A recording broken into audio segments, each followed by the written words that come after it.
오늘 여기 있는 말씀은요, 우리가 잘 아는 할례에 대한 이야기입니다. 할례는 사실 하나님의 사람, 하나님의 백성이라는 것을 증표로 보여주는 것이죠. 그런데 이 할례가 초대교회, 우리가 이제 흔히 신약시대 때 예수님이 부활성천하시고 난 이후부터는 이 할례가 할례와 무할례 간에 상당히 갈등을 빚어서 이것이 유대인과 비유대인 사이에 하나의 상당한 갈등적 요인으로 발생되었습니다.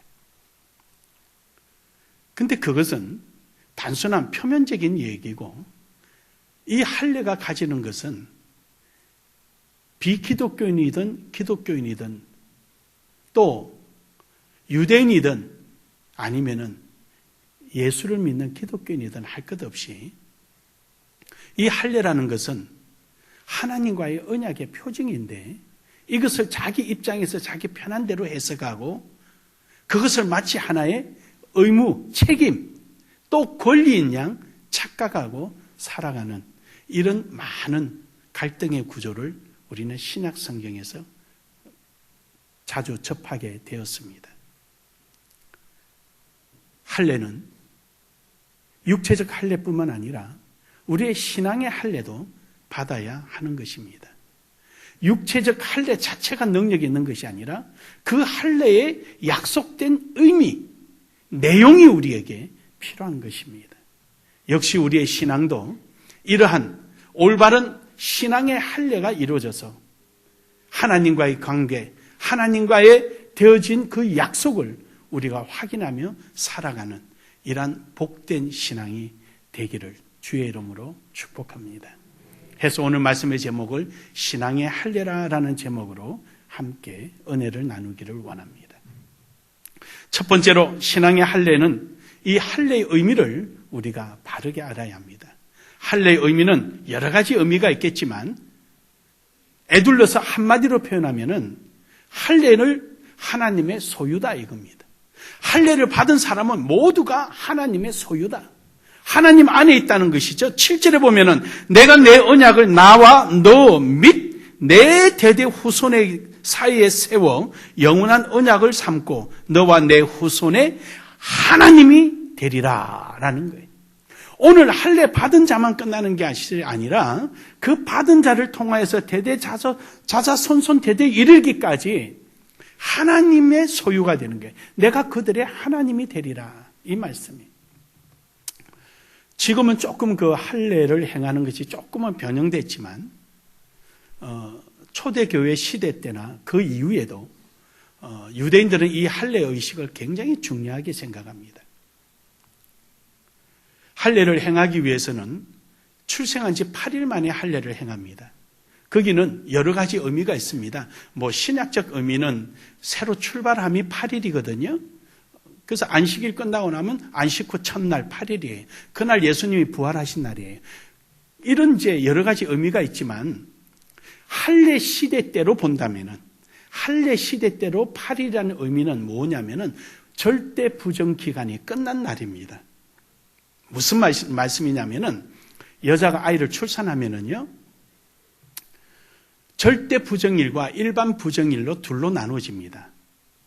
그래서 아들을 낳을 때와 딸을 낳았을 때도 또 달라집니다. 그게 레위기에 나오는 내용이에요. 레위기에 나온 내용인데 딸을 낳게 되면은 절대 부정일이 14일입니다.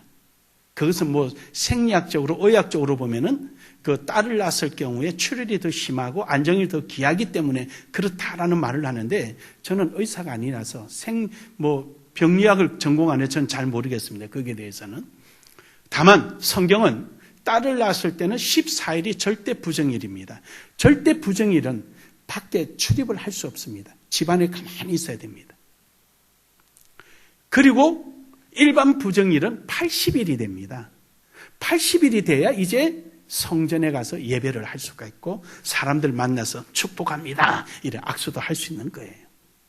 그러면 아들을 낳으면 며칠이냐? 절대 부정일이 7일이에요. 7일 동안 방을 나갔으면 안 됩니다. 일반 부정일은 좀 여자분들은 서운하겠지만 40일입니다. 그러니까 7일 빼고 나면 33일이에요. 33일 후에, 그러니까 도탈 40일 후에 성전에 갈 수 있어요. 그래서 아들을 낳으면은 여자의 몸이 회복이 좀 빠르답니다. 저는 딸을 안 낳아봐서 모르겠어요. 아들은 둘 다 내 손으로 내가 받아봐서 알는데 딸은 안 받아봐서 제가 잘 모르겠어요. 그래서 아들 낳을 때와 딸을 출산할 때가 다릅니다. 그러니까 아들을 출산하고 나서 절대 부정일 7일이 지나고 난 다음에 8일째 되는 날 어머니가 아이를 데리고 할례 받으러 나오는 거예요. 근데 이제 이날은 어떻게 하냐면요. 할례 받기 하루 전날 한 10명 이상 되는 종교 지도자도 있고 뭐 여러 이제 좀 자기가 초청할 수 있는 친지도 있고 초청해서 별도의 방에서 하루를 지냅니다. 거기서 음식도 먹고 뭐 이렇게 하는 겁니다. 그리고 있고 아버지는 7일날 8일째 되는 7일 저녁부터 밤새도록 시편 성경을 읽어요. 하나님을 찬양하고 우리에게 생명 주심을 찬양하고 시편을 밤새도록 읽습니다. 그런 다음에 8일째 아침이 되면은 이제 8일째 되면은 아이를 데리고 어머니가 데리고 나옵니다. 그러면 그때 할례를 행하는데 아이를 데리고 손님이 있는 10명 이상이 돼야 되거든요. 10명 이상. 그 열이라는 숫자는 유대인들에게는 만수라 그래요. 만수. 꽉 찬 수다. 만수. 12는 충만수다. 이렇게 그 사람들은 그렇게 생각해요.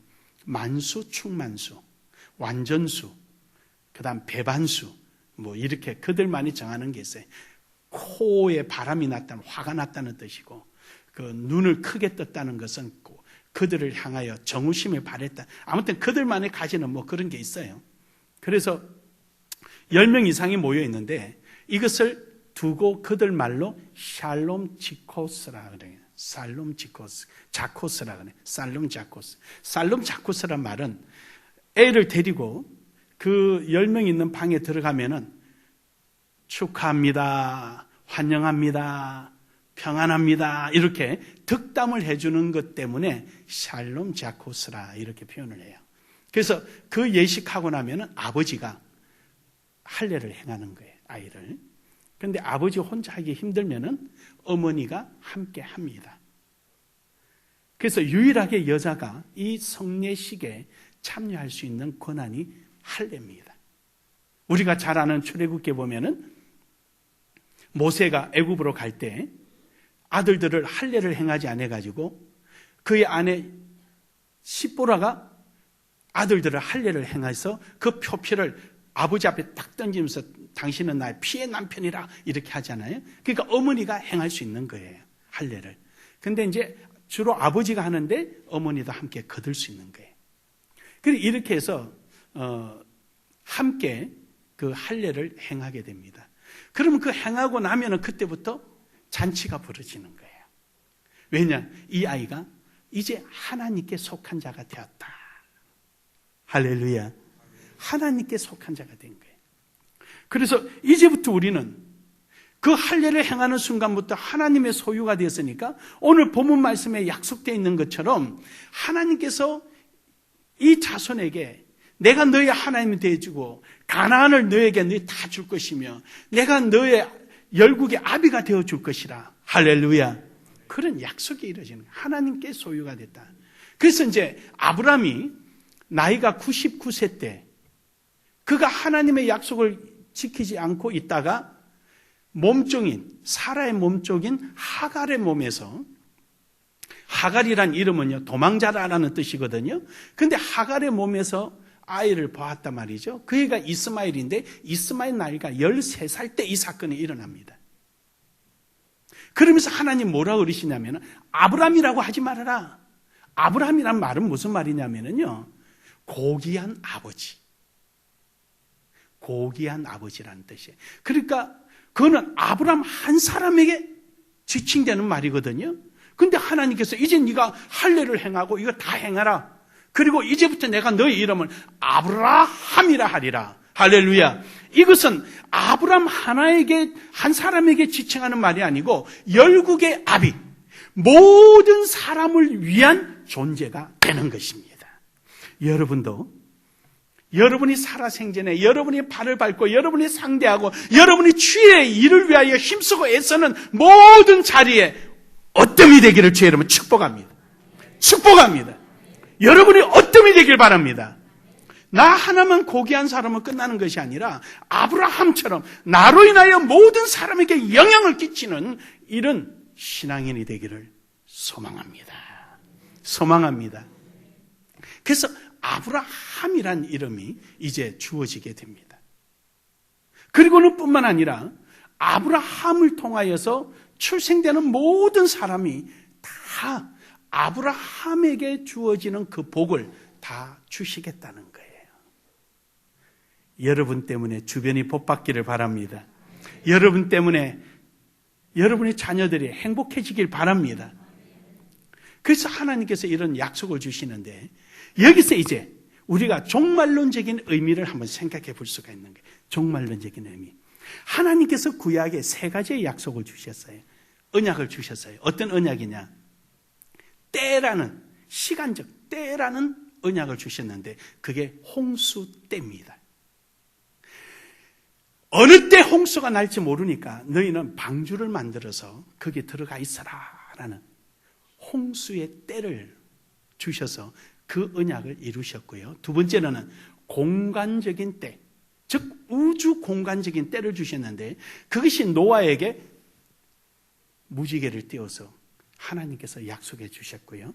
세 번째는 아브람을 통해서 육체, 각자 개인의 육체의 언약을 주셔서 할례라는 언약을 주셔서 그 언약을 이루시게 되거든요. 이것이 예수님께 다 이루어지는 거예요. 이 3가지를 예수님이 다 성취하시는데 어떻게 성취하시느냐? 예수님이 다음에 마지막 멸망의 때에 우리를 구원하러 오시는 줄 믿으시길 바랍니다. 할렐루야. 공간의 때가 있는 거예요. 이제는 하나님께서 우리에게 영원히 멸망하지 않도록 주셨던 그 무지개 때가 예수님께서 우리에게 천국에 우리 거할 집을 처소를 예비하시고 우리를 그 공간에서 영원히 거할 수 있도록 허락해 주시는 점 믿으시기 바랍니다. 세 번째, 육체의 언약이 뭐냐?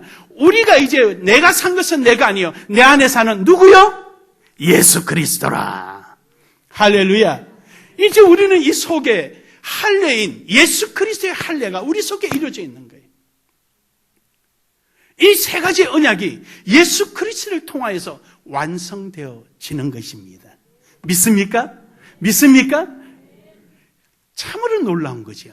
그래서 이 세례의 의미는요, 바로 우리가 하나님의 계획과 하나님의 뜻과 하나님의 계획 속에서 하나님의 소유로 이루어졌다는 것을 그 의미를 가지고 있습니다.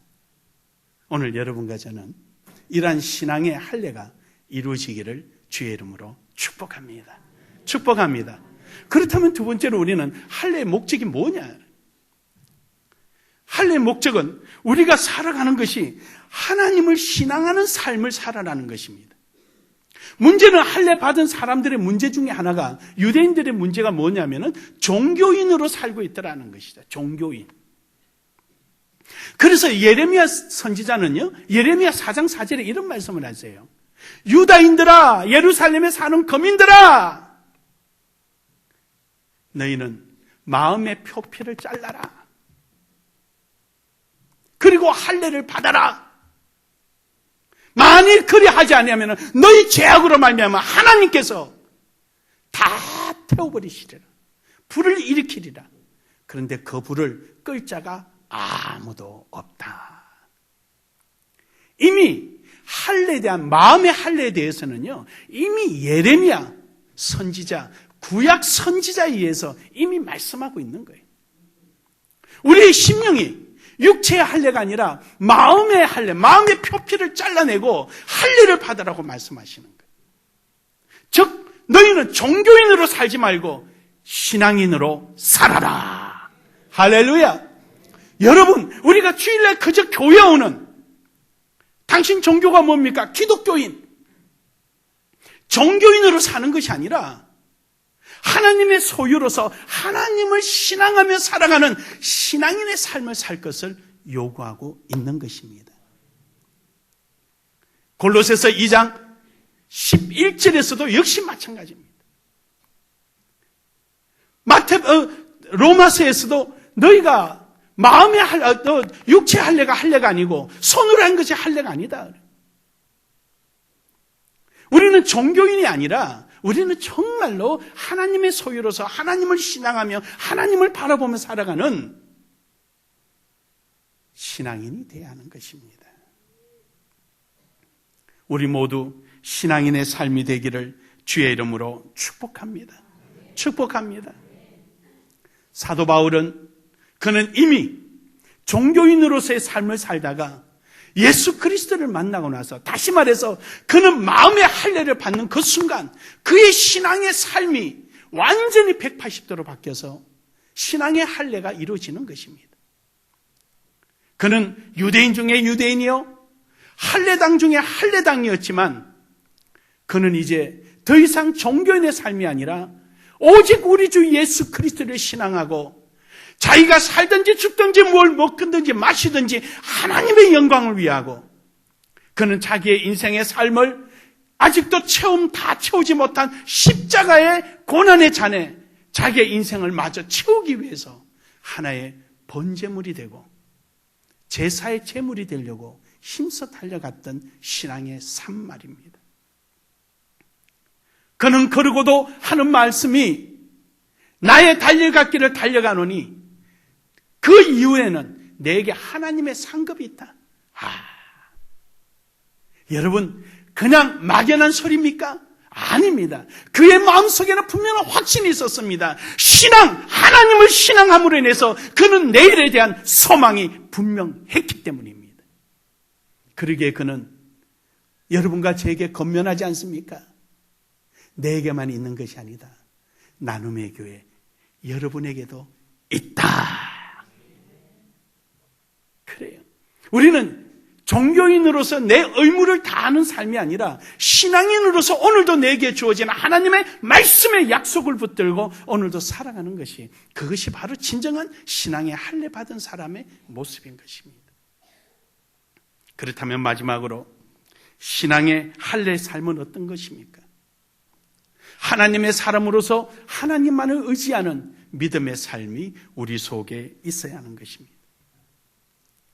로마서 2장 28절에 있는 말씀처럼 표면적인 할례가 아니요 손으로 한 육체의 할례가 아니라 믿음으로 나아가는 사람이 진정한 하나님의 약속의 사람이다라고 말씀합니다. 믿음 없이는 아무 소용이 없습니다. 여러분의 삶 속에 이러한 믿음이 있기를 주의 이름으로 축복합니다. 저는 우리 나눔의 교회를 볼 때마다 해마다 설레이고 기쁘고 감사하는 마음이 있습니다. 엘리베이터나 게시판에 청소 담당 구역 해놓고 나면은 그 이름 적고 내가 여기 봉사하겠다, 저기 봉사하겠다. 주일학교, 유치부, 학생부 어디 봉사할 자리 들어가기 위해서 막 적을 때마다 이름이 하나하나 채워질 때 기뻐요. 왜냐? 쳐다보면은 참 저분 바쁜데, 저 집사님 바쁠 텐데, 작년에도 고생했는데, 이런 생각이 들죠. 내가 여러분 모르겠어요? 여러분 저한테 커피 한 잔 갖다 줄 때 밑에 종이 깔아서 갖다 주시는 분, 컵 따라서 해주는 분, 급한 대로 그냥 있는 대로 뭐든지 받쳐서 갖다 주시는 분, 제가 기억 다 하는 사람이에요. 여러분은 그냥 할지 몰라도 저는 기억 다 하고 있는 사람이에요. 근데 여러분의 그 바쁜 중에 그 수고하고 애쓰는 모습 보면은 절로 축복해 주고 싶고 하나님 앞에 감사가 나오고 여러분의 삶에 대한 힘찬 박수를 보내고 싶은 마음이 밑에부터 끌어오릅니다. 신앙의 할례를 받으니 하나님의 소유이고 하나님을 신앙하며 하나님의 뜻을 이루가려고 내 마음속에 끌어오르는 믿음이 있으니 어찌 가만히 있겠습니까? 여러분을 통하여서 많은 사람들에게 하나님의 거룩한 이름이 드러나며 우리 주 예수 그리스도의 십자가의 사랑이 전파되고 그 속에 하나님의 약속과 언약이 성취되어가는 모습이 바로 여러분을 통하여 이루어지기를 주의 이름으로 축복합니다. 축복합니다. 여러분의 조그마한 수고, 여러분의 한 사람의 수고가 바로 하나님의 크고 놀라운 영광이요 내일에 대한 하나님의 설렘이 된다면 그것이 바로 우리가 신앙의 할례를 받은 사람의 모습이 아니겠습니까? 하나님은 분명히 말씀하십니다. 오늘 본문 말씀에 9절에 이릅니다. 하나님이 또 아브라함에게 이르시되 그런저라고 말씀하십니다. 그런저 1절부터 8절까지 하나님께서 아브라함에게 주시겠다는 아브라함이 아니라 아브라함의 복에 대하여 너는 이것을 받게 되니 그런즉 너는 이 약속을 지켜라, 그 말씀이에요. 여러분과 제가 천국의 약속을 받았고 하나님의 불길 같은 눈동자로 여러분이 지킴을 받고 여러분이 엎드려 기도할 때 하나님의 여러분의 신음의 소리까지도 들어주십니다. 믿으시면 아멘 합시다. 이러한 복을 얻은 자가 누굽니까? 이만한 행복한 자가 누굽니까? 바로 예수 그리스도의 생명을 가진 예수 그리스도의 이름으로 마음의 할례를 받은 여러분인 줄 믿습니다. 그런즉 우리는 신앙의 할례를 통하여서 내 삶의 변화된 모습을 통하여서 내 욕심의 모습을 잘라내고 내 생각의 모습을 잘라내고 오직 하나님과의 가진 그 언약, 하나님의 소유에 속갖고 하나님의 뜻을 향하여 달려가는 여러분의 힘찬 발걸음을 통하여 많은 사람들에게 그리스도의 사랑, 하나님의 은혜, 그 영광을 드러내는 일에 쓰임받기를 주의 이름으로 축복합니다. 축복합니다. 그 모습이 여러분의 가정에서도 시작될 수 있고 여러분이 헌신하고 봉사하는 교회 현장에서도 일어날 것이며 나아가 여러분의 직장 사회생활 속에 그 속에서도 파급되어져 갈 것입니다. 아브라함이 아브라함이 되는 것처럼 오늘도 여러분을 통하여 수고하고 애쓰는 바로 그 자리가 하나님의 약속의 시작이 되기를 주의 이름으로 축복합니다. 축복합니다. 결론적으로 여러분의 신앙에 할례가 있기를 원합니다. 여러분의 신앙 속에 새로워지는 시작의 발걸음이 되기를 원합니다. 우리는 이제 12월을 2015년도를 마지막을 치닫고 있지만 그러나 이 순간이 또 다른 여러분의 시작이 되고 하나님의 영광의 시작이 되기를 주의 이름으로 축복합니다. 여러분 축복합니다. 축복합니다. 축복합니다.